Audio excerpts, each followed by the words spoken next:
শাওণ ভাদমহীয়া পথাৰত ভূঁই ৰুই আহি দুপৰীয়া ঘৰত ভাতকেইটা যদি অকণমান টেঙা জোলেৰে খাবলৈ পাওঁ কিমান যে ভাল লাগে। আজি পথাৰৰ দিনবোৰলৈ মনত পেলাই দুপৰীয়াৰ থালিখন বনাইছোঁ। তাকে বোলো আপোনালোকৰ আগতো ভিডিঅ'টো দেখাওঁ। এয়া বজাৰত গৈছিলোঁ। বজাৰৰ পৰা মাছ আনিলোঁ। এয়া পুঠি মাছ। পুঠি মাছকেইটা বিচাৰি আছিলোঁ জানেনে, কিন্তু কি হ'ব নাপাওঁ।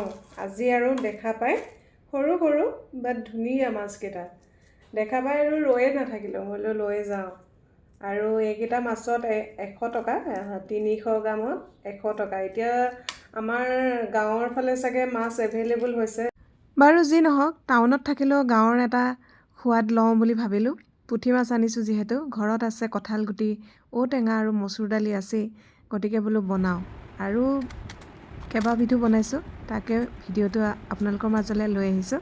চাই থাকিব, সকলোবোৰ দেখা পাব। এয়া ঔটেঙাটো কাটি দুফাল কৰি লৈছোঁ। কুমলীয়া ঔটেঙা যে খাবলৈ বৰ ভাল হৈছে আৰু টেঙা টেঙা লাগে। এয়া ঔটেঙাৰ গুটিটোৰে কোনে কোনে বাৰু চুলি ধুইছিলে আগতে, এতিয়াও ধুব পাৰিলে ভাল। এতিয়া কিন্তু মোৰ ধোৱা নহয়, যিহেতু সময়ত সকলোবোৰ বস্তু হৈ নুঠেগৈ।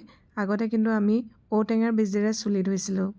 আৰু এয়া ঔটেঙাখিনি ধুনীয়াকৈ কাটি লৈছোঁ। ইফালে কুকাৰ এটা ল'লোঁ। কঁঠাল গুটিকেইটা তিয়াই থৈছিলোঁ, তিয়াই পেলাই এয়া চুচি বাচি চাফা কৰি লৈছোঁ। আৰু ঔটেঙাখিনিও ধুই মেলি দি দিছোঁ। মচুৰ দালিও কেইটামান দিছোঁ, পাতলকৈ দিছোঁ, বেছিকৈ দিব নালাগে।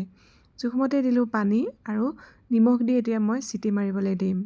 সিফালে মাছকেইটা বাছি লৈছোঁ। এইকেইটা মাছ খাবলৈহে ভাল, বাচিবলৈ যে ইমান দিগদাৰ। বহু দিনৰ পৰা পুঠি মাছ কেইটামান খাবলৈ বিচাৰি আছিলোঁ।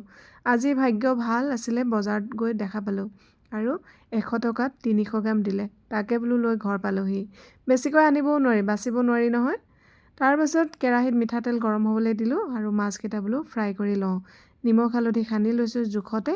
আৰু ইফালে দালি মোৰ চিটি মাৰা হৈয়ে গৈছে। মাছখিনি ফ্ৰাই হ'লে এইখন কেৰাহীতে মই তেল মাৰি দিম। আপোনালোকে ঔটেঙাৰ দালি বনালে কিহেৰে তেল মাৰে ক'বচোন।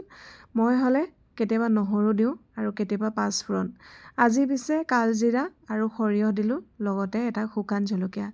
জোখমতে দিলোঁ হালধি। আৰু এতিয়া কুকাৰত বইল হৈ থকা দালিখিনিও দি দিম। দেখিছেনে ঔটেঙা কঁঠালগুটি ইমান ধুনীয়াকৈ সিজি গৈছে আৰু দালিকেইটা পাতলকৈ দিছোঁ। তৰকাৰীখন যে বৰ ধুনীয়া হৈছে আৰু খাবলৈ বিৰাটেই ভাল হৈছিলে। এনেকৈ দুপৰীয়া ভাতকেইটা খাবলৈ পালে খুব ভাল লাগে। বনাবলৈ কষ্ট হয়, কিন্তু খাই যে বিৰাট আৰাম লাগে আৰু হেল্ডিও হয়, সকলোৱে জানোৱেই। আৰু ইফালে এখন সৰু লোহাৰ কেৰাহীখনত তেল অকণমান গৰম কৰি মাছকেইটা দি দিলোঁ। বাকী মাছকেইটা বোলো অকণমান ফ্ৰাই খাওঁ, নিমখ হালধি জোখমতে দি দিছোঁ। এই সৰু কেৰাহীখন আপোনালোকৰ ঘৰত নাই যদি ল'বচোন দেই। ইমান ধুনীয়াকৈ সকলোবোৰ বস্তু বনাব পাৰি। একদম মাছকেইটা ধুনীয়া মচমচীয়া হৈ গৈছে। ইফালে মোৰ এয়া দালি উতলি আছে নহয়, নমাব পৰা হৈ গৈছে। ইয়াতে একো ধনিয়া নিদিওঁ, টেঙা দালিত মই ধনিয়া দিলে আকৌ বেয়া পাওঁ। এয়া ঢাকোন মাৰি বোলো গেছটো বন্ধ কৰি দিওঁ। আৰু এয়া হৈছে খোলাত দিয়া মাছ। আমাৰ দেউতাই আগতে খুব ভাল পাইছিলে। খোলাত দিয়া মাছ মানে টাৱাখনত অকণমান নিমখ দি পেলাই মাছকেইটা গৰম কৰিলেই হৈয়ে যায়। তাৰো চাটনি এখন বনালোঁ, ভিডিঅ'টো বাৰু পিছত দিম। ইফালে এয়া দুপৰীয়া ভাত সাজো ৰেডি কৰি ল'লোঁ। কঁঠাল গুটিকেইটা দেখি কাৰ কাৰ খাবলৈ মন গৈছে বাৰু।